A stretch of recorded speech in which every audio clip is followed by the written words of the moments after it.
നമസ്കാരം. വെളിച്ചം ചാനലിലേക്ക് സ്വാഗതം. 2025 ഫെബ്രുവരി 27, 28 തീയതികളിലെ ദിനഫലങ്ങൾ, രാശിഫലങ്ങളാണ് ഇതിൽ പറയുന്നത്. ഒരു ദിവസം നമ്മൾ മിനിമം അറിഞ്ഞിരിക്കേണ്ട ഈ ജ്യോതിഷ വിവരങ്ങളാണ് ഇതിൽ പറയുന്നത്. 12 രാശിക്കാരെക്കുറിച്ചും പറയുന്നുണ്ട്. ഇതിൻ്റെ കറക്റ്റ് ടൈമിങ് പറയുകയാണെങ്കിൽ ഫെബ്രുവരി 27 വെളുപ്പിന് 4:37 AM മുതൽ മാർച്ച് 1 രാവിലെ 5:57 AM വരെയാണ് ഈ ഫലങ്ങൾ അനുഭവവേദ്യമാകുന്നത്. പിന്നെ എല്ലാ ദിവസവും നിങ്ങളെ ബോറടിപ്പിക്കുന്ന കാര്യം ഇന്നും പറയാം. ഈ ജ്യോതിഷം പറയുന്നതിന് ദക്ഷിണ കൊടുക്കുന്ന ഒരു ആചാരമുണ്ട്.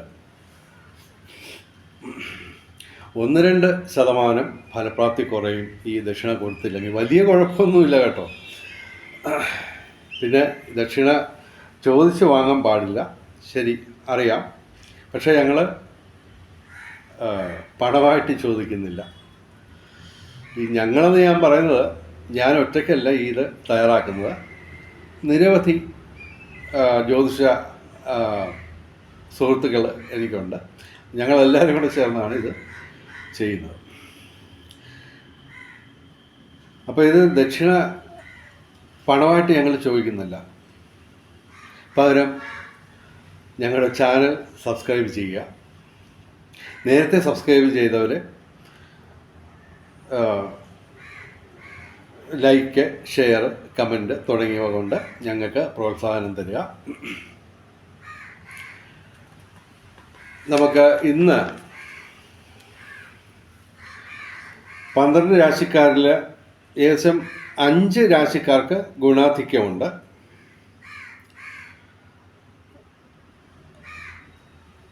അതിൽ ഏറ്റവും കൂടുതൽ സൗഭാഗ്യമുള്ള, അതായത് ഈ ഇടിവെട്ട് സൗഭാഗ്യം എന്ന് പറയുമല്ലോ, അത് 2 രാശിക്കാർക്കുണ്ട്. അത് അവസാനം പറയാം. തൽക്കാലം നമുക്ക് തുടക്കത്തിൽ ഈ ഗുണദോഷ സമ്മിശ്രമായിട്ട് ഫലം കിട്ടുന്നവർക്ക് അവരുടെ കാര്യം പറയാം. അതിനുശേഷം ദോഷാധിക്യമില്ല എങ്കിലും ഗുണകരമല്ലാത്ത ദിവസങ്ങളുള്ള 2 രാശിക്കാരുണ്ട്, അവരുടെ കാര്യം പറയാം. അതിനുശേഷം ഈ ഗുണാധിക്യമുള്ള രാശിക്കാരെ കുറിച്ച് പറയാം. ആദ്യം നമുക്ക് കർക്കിടകം രാശിയെക്കുറിച്ച് പറയാം. കർക്കിടകം രാശി എന്ന് പറയുമ്പോൾ പുണർദം അവസാന പാദം, പൂയ, ആയില്യം. ഇവർക്ക് ഗുണദോഷ സമ്മിശ്രമാണെന്നാണ് ഞങ്ങളുടെ വിലയിരുത്തൽ. ഈ 27, 28 തീയതികളിൽ ഇവർക്ക് 4 ഗ്രഹങ്ങൾ ഡയറക്റ്റായിട്ട് അനുകൂലമാണ്. അതേസമയം 4 ഗ്രഹങ്ങൾ ഡയറക്റ്റായിട്ട് പ്രതികൂലവും കൂടിയാണ്. 12ാം ഭാവത്തിൽ ചൊവ്വ നിൽക്കുന്നു. ചന്ദ്രനും സൂര്യനും ശനിയും അഷ്ടമത്തിൽ നിൽക്കുന്നു. ഓക്കെ, എങ്കിലും ഇവിടെ അഷ്ടമത്തിലാണെങ്കിലും ശനി കുംഭത്തിൽ സ്വക്ഷേത്ര ബലവാനായതുകൊണ്ട് വലിയ ദോഷങ്ങളൊന്നും വരില്ല. എങ്കിലും ഈ അഷ്ടമത്തിലെ ഈ 3 ഗ്രഹങ്ങൾ അത് പ്രോബ്ലം ഉണ്ടാക്കുമെങ്കിലും ഇവിടെ അവർക്ക് 11ാം ഭാവത്തിൽ ലാഭസ്ഥാനത്ത് വ്യാഴമുണ്ട്. അത് പൂർണ്ണമായിട്ടുള്ള പരിഹാരമാവില്ല, എങ്കിലും ഈ ദിവസങ്ങളിൽ ഗുണദോഷ സമ്മിശ്രമായിട്ടുള്ള അനുഭവങ്ങൾ തരും. ഒരു പരിധി വരെ ഇവർക്ക് ധനവരവുണ്ടാവും, ദൈവാധീനം ഉണ്ടാവും. പിന്നെ ഈ ചൊവ്വയുടെയും ശനിയുടെയും ഒക്കെ പ്രതികൂല ഭാവം പരിഹരിക്കാൻ വേണ്ടി ചൊവ്വാഴ്ച മുരുകക്ഷേത്രത്തിൽ പോവുക, വഴിപാടുകൾ നടത്തുക. പിന്നെ ശനിയാഴ്ച വ്രതം അനുഷ്ഠിച്ച് ശിവക്ഷേത്രങ്ങളിൽ പോവുക. പാർവതി സമേതനായ ശിവൻ പ്രതിഷ്ഠയായിട്ടുള്ള, മുഖ്യപ്രതിഷ്ഠയായിട്ടുള്ള ശിവക്ഷേത്രങ്ങളിൽ പോവുക. പിന്നെ തിങ്കളാഴ്ച, ഞായറാഴ്ച ഒക്കെ ശിവക്ഷേത്രങ്ങളിലാണ് പ്രധാനമായിട്ട് പോകേണ്ടത്. പിന്നെ ഗുണവർദ്ധനവിന് വേണ്ടി മഹാവിഷ്ണു ക്ഷേത്രത്തിൽ വ്യാഴാഴ്ച പോവുക. ഇവർക്ക് ഒരു പരിധിവരെ സർവ്വവിധ സൗഭാഗ്യം ഉണ്ടാവും. പൊതുവെ ഇവർക്ക് ഗുണദോഷ സമ്മിശ്രമായിട്ട് നമുക്ക് ഫലം പറയാം. ഇനി ഞങ്ങൾ പറയുന്ന രാശി എന്ന് പറയാൻ ചിങ്ങം രാശിയാണ്. മകം, പൂരം, ഉത്രം, ആദ്യപാദം. ചിങ്ങം രാശിക്കും ഗുണദോഷ സമ്മിശ്രമാണ്. 4 ഗ്രഹങ്ങൾ ഇവർക്ക് ഡയറക്റ്റായിട്ട് അനുകൂലമായിട്ടുണ്ട്. എങ്കിലും അഷ്ടമത്തിൽ സർപ്പം അഥവാ രാഹു നിൽക്കുന്നു. അപ്പോൾ അവർ സർപ്പപ്രതിഷ്ഠയുള്ള ശിവക്ഷേത്രങ്ങൾക്ക് പുറമെ സർപ്പപ്രതിഷ്ഠയുള്ള അമ്പലങ്ങളിൽ രാഹുവിന് അഥവാ സർപ്പത്തിന് 100 പാലും കഴിക്കുക, പുള്ളുവൻ പാട്ട് പാടിക്കുക, അങ്ങനെയൊക്കെയുള്ള വഴിപാടുകൾ ചെയ്യുക. പക്ഷേ പ്രധാനമായിട്ടും പറ്റുമെങ്കിൽ എല്ലാ ദിവസവും ശിവക്ഷേത്രങ്ങളിൽ പാർവതി സമേതനായ ശിവൻ പ്രതിഷ്ഠയായിട്ടുള്ള ക്ഷേത്രങ്ങളിൽ പറ്റുമെങ്കിൽ എല്ലാ ദിവസവും പോവുക. ക്ഷേത്ര ദർശനം,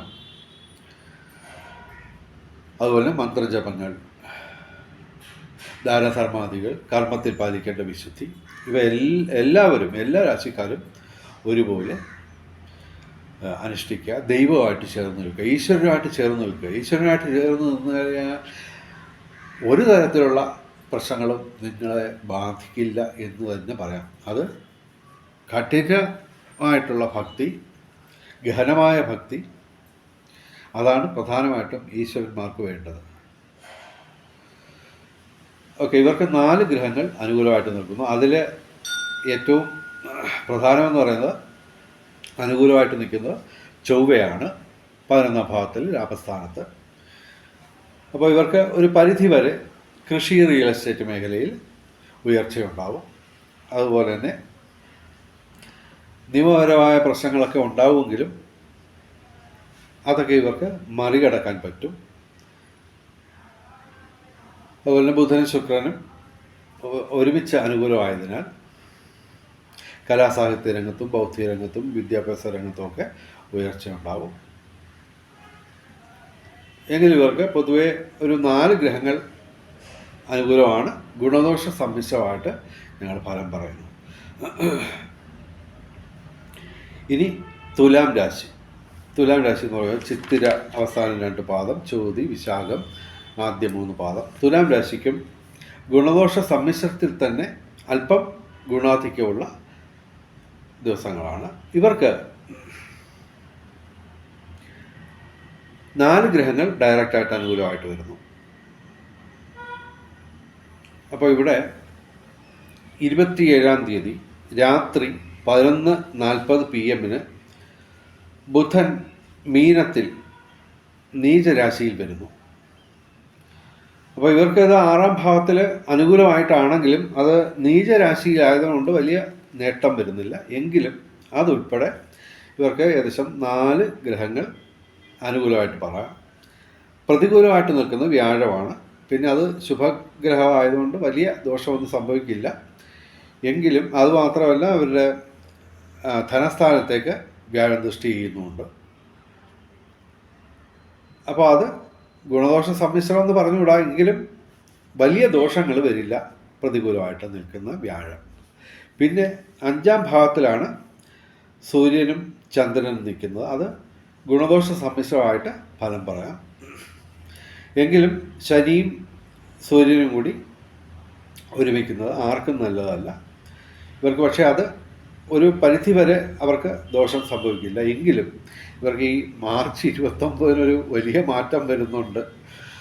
അത് ശനി മാർച്ച് 29 ഇവരുടെ 6ാം ഭാവത്തിൽ ഏറ്റവും അതിശക്തമായിട്ടുള്ള രീതിയിൽ ഇവർക്ക് അനുകൂലമായിട്ട് വരികയാണ് ഈ ശനി മാർച്ച് 29 തൊട്ട്. അപ്പോൾ അത് 2.5 വർഷം നിൽക്കും. അത് ഇവർക്ക് അത്യധികം ഗുണാധിക്യമുള്ള സമയങ്ങൾ രൂപപ്പെടുത്തും.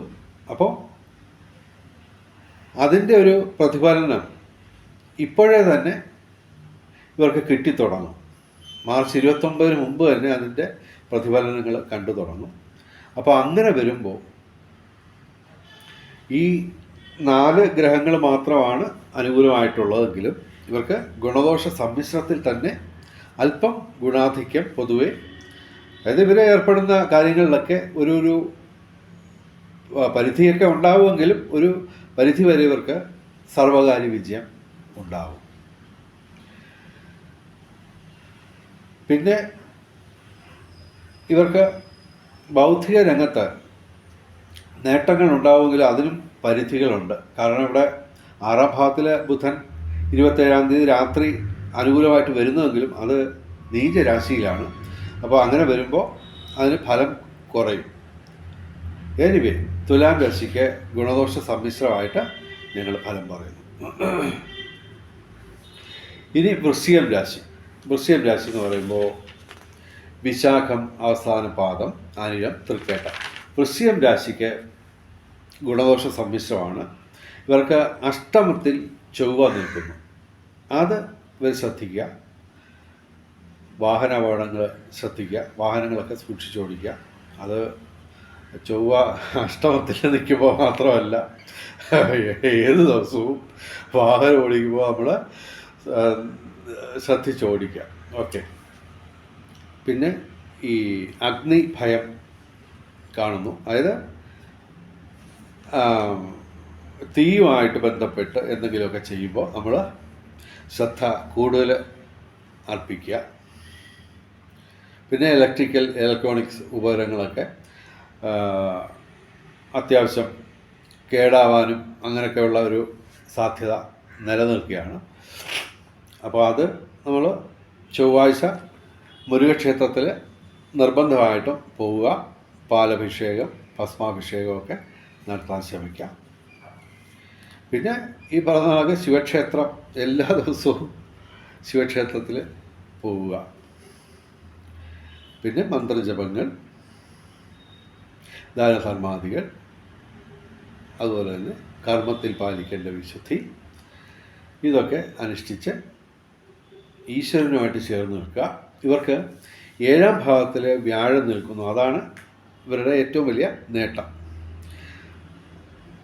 അതിനാൽ ദാമ്പത്യ സുഖം ഉണ്ടാവും.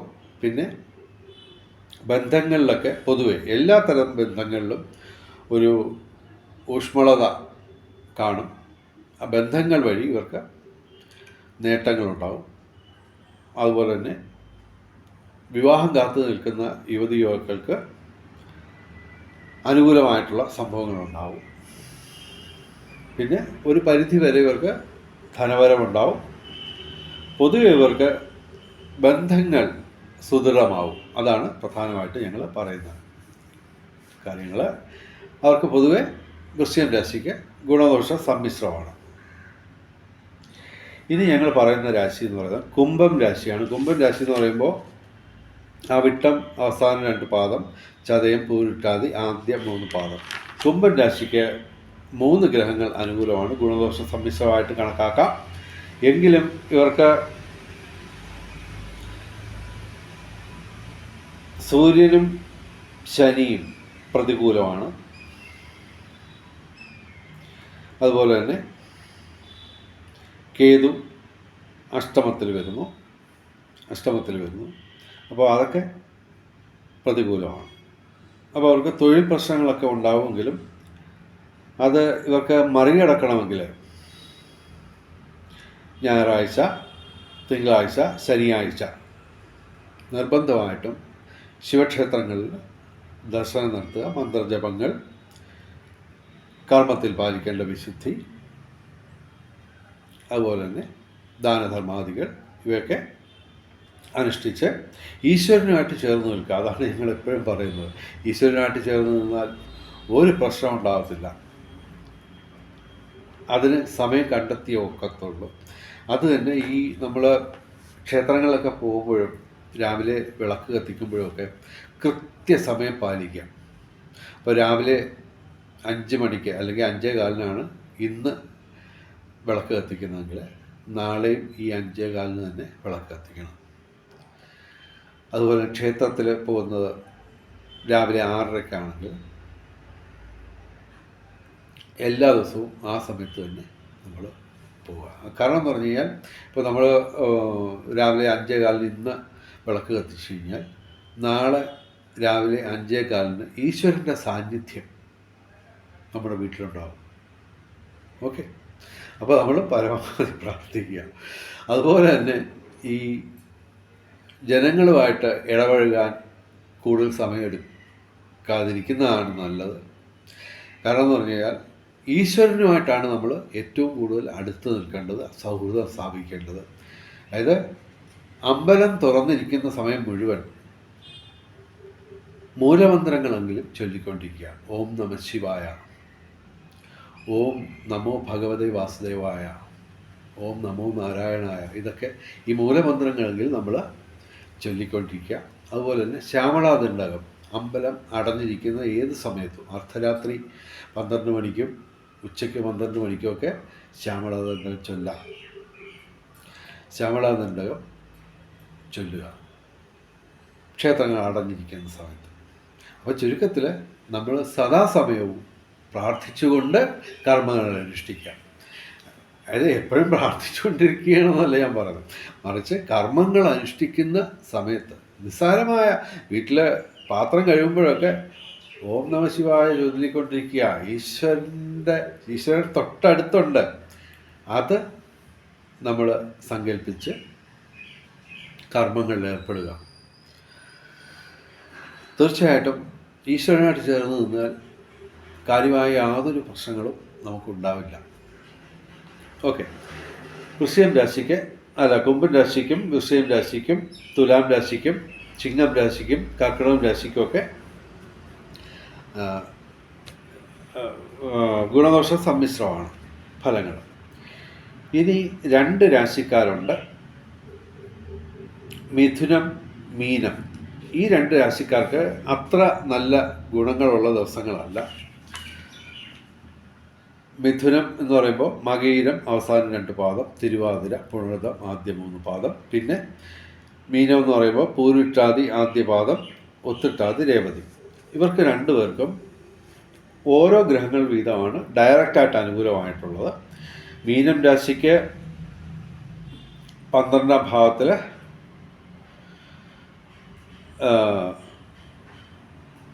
ശനി, സൂര്യൻ, ചന്ദ്രൻ, അതുകൂടാതെ സർപ്പം ജന്മത്തിൽ ലഗ്നത്തിൽ പ്രതികൂലമായിട്ട് നിൽക്കുകയാണ്. അപ്പോൾ 4 ഗ്രഹങ്ങൾ പ്രതികൂലങ്ങളാണ്. ശുക്രൻ മാത്രമാണ് ഡയറക്റ്റായിട്ട് അനുകൂലമായിട്ടുള്ളത്. ചൊവ്വയും പ്രതികൂലമാണ്. വ്യാഴം ഗുണദോഷ സമ്മിശ്രമായിട്ടുള്ള ഫലം തരുന്നു. അപ്പോൾ ചുരുക്കത്തിൽ മീനം രാശിക്കാർക്ക് അത്ര നല്ല ഗുണങ്ങളുള്ള ദിവസങ്ങളല്ല. പ്രധാനപ്പെട്ട കാര്യങ്ങൾ ഇവർ മീനം രാശിക്കാരെ മറ്റ് ദിവസങ്ങളിലേക്ക് മാറ്റിവെക്കുക.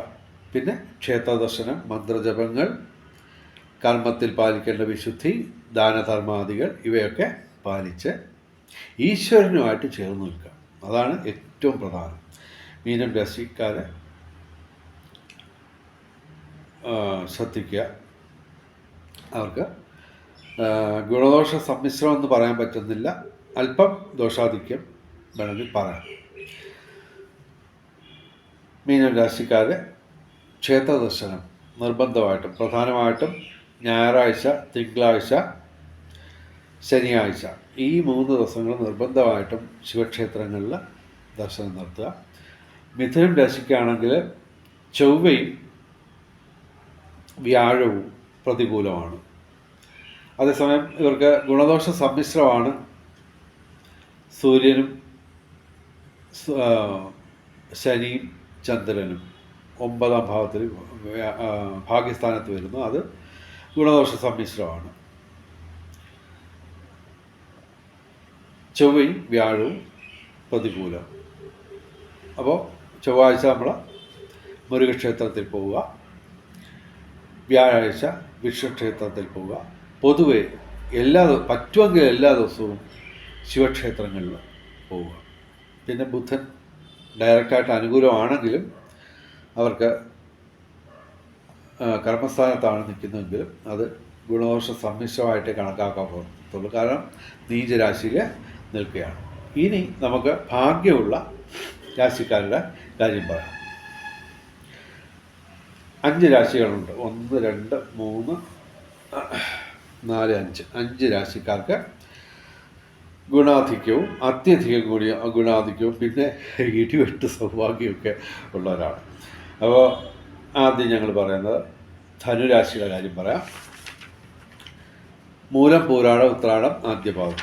ധനുരാശിക്ക് 5 ഗ്രഹങ്ങൾ അനുകൂലമായിട്ട് നിൽക്കുന്നു, വ്യാഴം പ്രതികൂലമായിട്ട് നിൽക്കുന്നു. അപ്പോൾ ശിവക്ഷേത്രങ്ങളിൽ തിങ്കളാഴ്ചയും ഞായറാഴ്ചയും ശനിയാഴ്ചയും പോകുന്നതിനോടൊപ്പം വ്യാഴാഴ്ച നിർബന്ധമായും മഹാവിഷ്ണു ക്ഷേത്രത്തിൽ അലങ്കാരപ്രിയനായ മഹാവിഷ്ണുവിന് നിങ്ങൾ ക്ഷേത്രത്തിൽ ചെന്ന് അവിടെ തൊട്ടടുത്തുള്ള ഈ പ്രസാദം വിൽക്കുന്ന കടകളിൽ ഉള്ളതിൽ വെച്ച് ഏറ്റവും വലിയ തുളസിമാല മഹാവിഷ്ണുവിന് ചാർത്താൻ ശ്രമിക്കുക. പോക്കറ്റിൽ കാശില്ലെങ്കിൽ അത് വേണമെന്നില്ല. പക്ഷെ ഒരു കാര്യം നിർബന്ധമാണ്, ഈശ്വരനുമായിട്ട് ചേർന്ന് നിൽക്കുക, മനസ്സുകൊണ്ട് എപ്പോഴും പ്രാർത്ഥനയിൽ മുഴുകുക, കർമ്മത്തിൽ ഏർപ്പെടുക. അങ്ങനെ ചെയ്യുകയാണെങ്കിൽ ഇവർക്ക് ഈ വ്യാഴത്തിൻ്റെ 6ാം ഭാവത്തിലാണ് വ്യാഴം. അപ്പോൾ അതിൻ്റെ ഒരു ദോഷം കുറഞ്ഞു കിട്ടും. ഈശ്വരനായിട്ട് ചേർന്ന് നിന്ന് കഴിഞ്ഞാൽ തീർച്ചയായിട്ടും അവർക്ക് നേട്ടങ്ങൾ ഉണ്ടാകും. ധനുരാശിക്ക് 5 ഗ്രഹങ്ങൾ, അതായത് പ്രധാനമായിട്ടും സൂര്യൻ ഇവിടെ അനുകൂലമാണ്, ശനിയും അനുകൂലമാണ്. അപ്പോൾ ആ സൂര്യ ശനി യോഗം അത് ഇവർക്ക് ദോഷങ്ങൾ കുറഞ്ഞു കിട്ടുമെന്ന് മാത്രമല്ല, അത്യാവശ്യം നേട്ടങ്ങൾ ഉണ്ടാവും, തൊഴിൽപരമായിട്ട് നേട്ടങ്ങളുണ്ടാവും. ഈ കുംഭമാസം മുഴുവൻ ശനി മാർച്ച് 29 വരെ അനുകൂലമാണ്, 3ാം ഭാവത്തിലാണ്. അത് നേട്ടങ്ങൾ ഉണ്ടാക്കുവർക്ക് സാങ്കേതിക രംഗത്തൊക്കെ മികവ് പ്രകടിപ്പിക്കാൻ പറ്റും, അതുവഴി നേട്ടങ്ങളുണ്ടാവും. പിന്നെ ബുധനും ശുക്രനും ഒരുമിച്ച് അനുകൂലമായിട്ട് വരുന്നു. ബുധനിവിടെ 27-ാം തീയതി രാത്രി 11 മണിക്ക് ഇവർക്ക് അനുകൂലമായിട്ട് വരും. അപ്പോൾ അത് ശുക്രനും ബുധനും അനുകൂലമായതുകൊണ്ട് കലാസാഹിത്യ രംഗത്തും ബൗദ്ധിക രംഗത്തും വിദ്യാഭ്യാസ രംഗത്തുമൊക്കെ ഉയർച്ചയുണ്ടാവും. പരീക്ഷ ഇൻ്റർവ്യൂകളിലൊക്കെ വിജയമുണ്ടാവും. അതുപോലെ തന്നെ മോശമല്ലാത്ത രീതിയിൽ ധനവരവുണ്ടാവും, ബന്ധങ്ങൾ സുദൃഢമാവും. ഇതൊക്കെ നേടിയെടുക്കാം. പിന്നെ ഞങ്ങൾ പറയുന്ന രാശി എന്ന് പറയുന്നത് മകരം രാശിയാണ്. മകരം രാശി എന്ന് പറയുമ്പോൾ ഉത്രാടം അവസാന 3 പാദം, തിരുവോണം, അവിട്ടം ആദ്യ 2 പാദം. മകരം രാശിക്ക് ഗുണാധിക്യമാണ് കാണുന്നത്. ചന്ദ്രൻ അനുകൂലമല്ലെങ്കിലും ഇവർക്ക് വ്യാഴം 5ാം ഭാവത്തിൽ അനുകൂലമായിട്ട് നിൽക്കുന്നു, ചൊവ്വ അനുകൂലമായിട്ട് നിൽക്കുന്നു. പ്രതികൂലം എന്ന് പറയാൻ ഗ്രഹങ്ങളൊന്നും ഇല്ല ഇവർക്ക്. ഗുണദോഷ സമ്മിശ്രമാണ് ബാക്കി 4 ഗ്രഹങ്ങൾ വരുന്നത്. അതുപോലെ തന്നെ ഇവർക്ക് സർപ്പം അഥവാ രാഹു അനുകൂലമായിട്ട് വരുന്നു 3ാം ഭാവത്തിൽ. ചൊവ്വ 6ാം ഭാവത്തിൽ അനുകൂലമായിട്ട് നിൽക്കുന്നു. ശുക്രനും അനുകൂലമാണ്. രാഹു അനുകൂലമായതുകൊണ്ട് ഇവർക്ക് ഈ ഊഹക്കച്ചവടങ്ങളിലൊക്കെ നേട്ടമുണ്ടാവും. വ്യാഴം 5ാം ഭാവത്തിലാണ് നിൽക്കുന്നത്. അപ്പോൾ പ്രേമബന്ധങ്ങൾ, ദാമ്പത്യ ജീവിതം ഇവയൊക്കെ ഊഷ്മളമാവും. കൂടാതെ ഭാഗ്യവർദ്ധനവ്, അതായത് ദൈവാധീനം ഉണ്ടാവും. കാരണം 5ാം ഭാവത്തിൽ വ്യാഴം നിന്ന് കഴിഞ്ഞാൽ അനുകൂലമായതുകൊണ്ട് ദൈവാധീനം ഉണ്ടാവും. അത് മാത്രമല്ല, ചൊവ്വയും വ്യാഴവും കൂടെ അനുകൂലമായിട്ട് വരുമ്പോൾ വാഹന ലാഭം പ്രധാനമായിട്ട് പറയാം. അപ്പോൾ തീർത്ഥയാത്രകൾക്കൊക്കെ പോകാനൊക്കെ അവസരം ഒരുങ്ങും. സർവ്വവിധ സൗഭാഗ്യം, വിവിധ സ്രോതസ്സിൽ നിന്ന് ധനവരവ്, ബന്ധങ്ങൾ സുദൃഢമാവും. പൊതുവെ മകരം രാശിക്ക് ഗുണാധിക്യമാണ് കാണുന്നത്. 5 ഗ്രഹങ്ങൾ അനുകൂലമായിട്ട് നിൽക്കുന്നു. പിന്നെ കന്നിരാശി. കന്നിരാശിക്കും ഗുണാധിക്യമാണ്. കന്നിരാശി എന്ന് പറയുമ്പോൾ ഉത്രം അവസാന 3 പാദം, തിരുവോണം, അവിട്ടം, ക്ഷമിക്കണം, ഉത്രം അവസാന 3 പാദം കന്നിരാശി, ഉത്രം അവസാന 3 പാദം, അത്തം, ചിത്തിര ആദ്യ 2 പാദം. കന്നിരാശിക്ക് ഗുണാധിക്യമാണ് കാണുന്നത്. ഇവിടെ 5 ഗ്രഹങ്ങളാണ് അനുകൂലമായിട്ട് നിൽക്കുന്നത്. ബുധൻ ഇപ്പോൾ അനുകൂലമല്ല. അതായത് 27-ാം തീയതി രാത്രി 11 മണി തൊട്ട് ബുധൻ അനുകൂലമല്ല. എങ്കിലും ചന്ദ്രൻ ഇവിടെ അനുകൂലമായിട്ട് വന്നു. അതിന് പകരമായിട്ട് പ്രധാനപ്പെട്ട, അതായത് നിർണായകമായ, അതീവ നിർണായകമായ,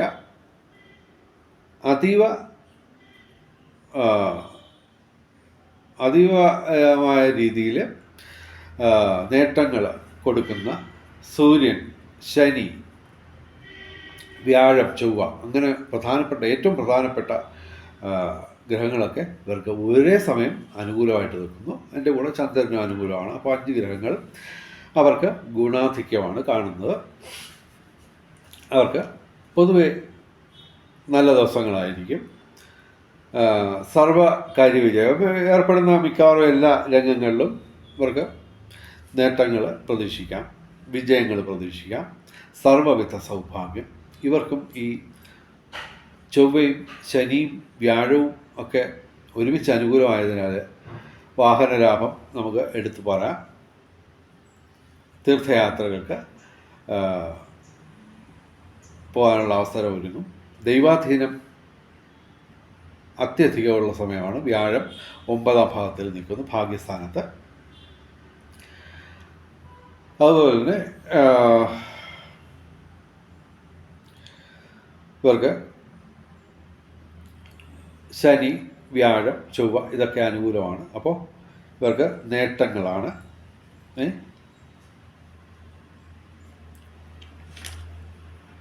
6-ാം ഭാവത്തിൽ സൂര്യൻ. അപ്പോൾ തൊഴിൽ ഭാഗ്യം, പിതൃഗുണം, സന്താന നേട്ടം ഇവയൊക്കെ അനുഭവവേദ്യമാവും. പൊതുവെ കന്നിരാശിക്ക് ഗുണാധിക്യമുള്ള സമയങ്ങളാണ്.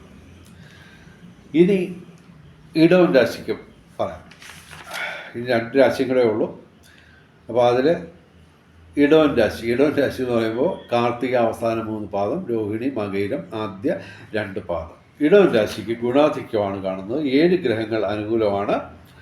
ഇവിടെ ശനിയും അനുകൂലമായിട്ടാണ് ഞങ്ങൾ പറയുന്നത്. കണ്ടക ശനിയാണ്. എന്നാൽ തന്നെയും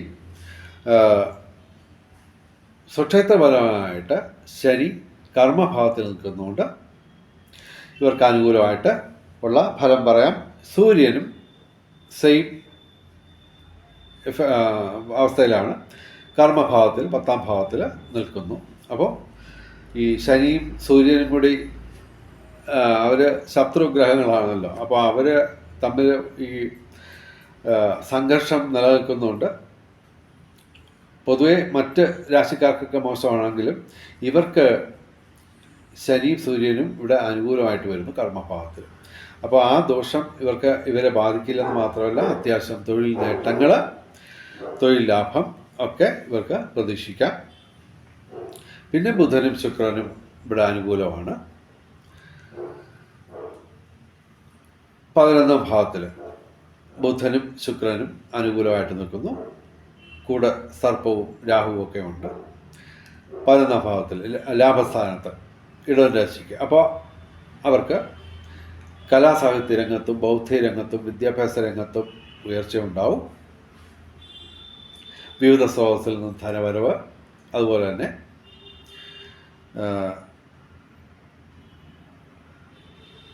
ബന്ധങ്ങൾ സുദൃഢമാവും. പരീക്ഷ ഇൻ്റർവ്യൂവിലൊക്കെ നേട്ടമുണ്ടാവും. പിന്നെ സർപ്പം അഥവാ രാഹു 11-ാം ഭാവത്തിൽ നിൽക്കുന്നതുകൊണ്ട് ഈ ഊഹക്കച്ചവടങ്ങളിൽ നേട്ടമുണ്ടാവും.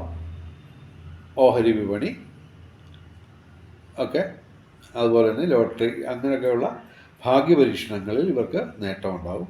പൂർവികരുടെ അനുഗ്രഹം ഉണ്ടാവും. ഇനിയിപ്പോൾ മേടം രാശി എന്ന് പറഞ്ഞാൽ അശ്വതി, ഭരണി, കാർത്തിക ആദ്യ പാദം. മേടം രാശിക്ക് അത്യധികം ഗുണാധിക്യമാണ്. കുറേ നാളായിട്ട് ഇവർക്ക് ബുധൻ പ്രതികൂലമായിട്ട് വരുന്നു. അതുപോലെ തന്നെ ബുധൻ പ്രതികൂലമാകുമ്പോൾ നമ്മൾ ശ്രീകൃഷ്ണ ക്ഷേത്രത്തിലും സരസ്വതി ക്ഷേത്രത്തിലും പോവുക. അത് ബുധനാഴ്ച തന്നെ പോകുന്നതാണ് ഉത്തമം. പിന്നെ തീർച്ചയായിട്ടും ഈശ്വരനുമായിട്ട് ചേർന്ന് നിൽക്കുകയാണെങ്കിൽ തീർച്ചയായിട്ടും നമുക്ക് ഈ അത്യധികം ഗുണാധിക്യമുള്ള ഈ സമയങ്ങൾ പരമാവധി നേട്ടങ്ങൾ നേടാനുള്ള അവസരമാക്കി ഉയർത്താം. 7 ഗ്രഹങ്ങൾ ഇവർക്ക് അനുകൂലമാണ്. 11ാം ഭാവത്തിൽ ലാഭസ്ഥാനത്ത് ശനിയും സൂര്യനും ചന്ദ്രനും വന്നിരിക്കുന്നു. മേടൻ രാശിക്ക് ഇവർക്ക് 12ാം ഭാവത്തിൽ ബുധനും ശുക്രൻ പക്ഷേ 12ാം ഭാവത്തിൽ അനുകൂലമാണ്. ഓക്കെ. എന്നിട്ട് ഇവർക്ക് 3ാം ഭാവത്തിൽ ചൊവ്വയുണ്ട്, 2ാം ഭാവത്തിൽ വ്യാഴമുണ്ട്. അതൊക്കെ എല്ലാം അനുകൂലമാണ്. ഇത് നിരവധി ഒരുമാതിരിപ്പെട്ട ഗ്രഹങ്ങളൊക്കെ ഇവർക്ക് അനുകൂലമാണ്. അതുകൊണ്ട് ധൈര്യമായിട്ട് ഞങ്ങൾക്ക് ഫലപ്രയോജനം നടത്താം. സർവകാര്യ വിജയം, സർവ്വവിധ സൗഭാഗ്യം, രാജകീയ സുഖഭോഗങ്ങൾ, അപ്രതീക്ഷിത ധനലാഭങ്ങൾ, അപ്രതീക്ഷിത സൗഭാഗ്യങ്ങൾ ഇവയെല്ലാം ഇവർക്ക് നേടിയെടുക്കാൻ പറ്റും. അത് പക്ഷേ മാർച്ച് 29 കഴിയുമ്പോൾ ഇവർക്ക് 7 ശനി തുടങ്ങിയാണ്. അപ്പോൾ അത് ബുദ്ധിപൂർവ്വം വിവേകപൂർവ്വം അതിന് മുമ്പായിട്ട് പ്രധാനപ്പെട്ട കാര്യങ്ങളൊക്കെ ചെയ്ത് തീർക്കാൻ ശ്രമിക്കാം. ഓക്കെ.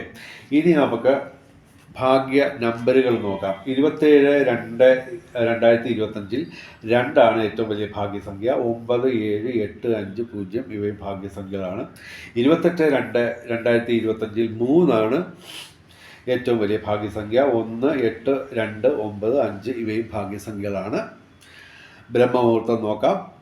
27-28 തീയതികളിൽ രാവിലെ 5:03 AM മുതൽ രാവിലെ 5:51 AM വരെ. 27-28 തീയതികളിൽ ബ്രഹ്മമുഹൂർത്തമാണ്. ബ്രഹ്മമുഹൂർത്തത്തിൽ പ്രധാനപ്പെട്ട കാര്യങ്ങൾ ചെയ്യാൻ ശ്രമിക്കുക. അതുപോലെ തന്നെ പ്രാർത്ഥനകൾക്ക് പ്രാധാന്യം നൽകുക.